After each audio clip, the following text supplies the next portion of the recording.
Puissance de la grâce, 8 janvier. La vie éternelle commence aujourd'hui, car voici, le royaume de Dieu est au milieu de vous. Luc chapitre 17, verset 21. Jésus vivait sous un gouvernement corrompu et tyrannique. On voyait partout des abus criants, des extorsions, de l'intolérance, d'horribles cruautés. Cependant, le Sauveur ne tenta aucune réforme politique. Il n'attaqua pas les abus nationaux, il ne condamna pas les ennemis de sa nation, il ne s'ingéra pas dans les affaires de l'autorité et de l'administration du pouvoir en exercice. Celui qui est notre modèle se tint à l'écart des gouvernements terrestres, non qu'il fût indifférent aux maux des hommes, mais parce que le remède ne résidait pas uniquement dans des mesures humaines et extérieures. Pour réussir, il convient d'atteindre les individus et de régénérer les cœurs. Quelques pharisiens s'étaient présentés à Jésus pour savoir quand viendrait le royaume de Dieu. Plus de 3 années s'étaient écoulées depuis le moment où Jean-Baptiste avait proclamé ce message avec une voix de trompette dans tout le pays. Le royaume des cieux est proche.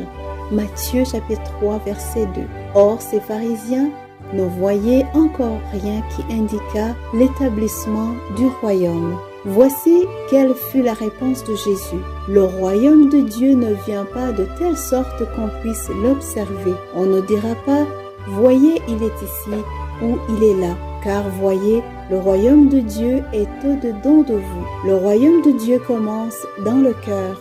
Ne regardez pas de côté ou d'autre pour voir des manifestations de puissance terrestre accompagnant sa venue. Les œuvres du Christ révélaient non seulement sa messianité, mais elles montraient aussi de quelle manière son royaume allait être établi. Ceci apparaissait à travers la bonté de ses paroles inspirées, l'action de son esprit et la communion que l'âme pouvait établir avec lui. La nature humaine amenée jusqu'à la perfection du caractère du Christ est la manifestation la plus éclatante de la puissance de son œuvre.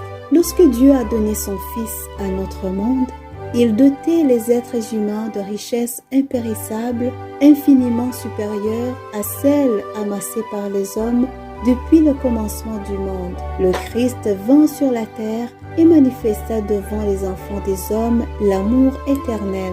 C'est ce trésor que, grâce à nos relations avec lui, nous pouvons recevoir pour le révéler et le partager. La grâce de Dieu dans mon cœur, une aide sûre pour vivre avec lui.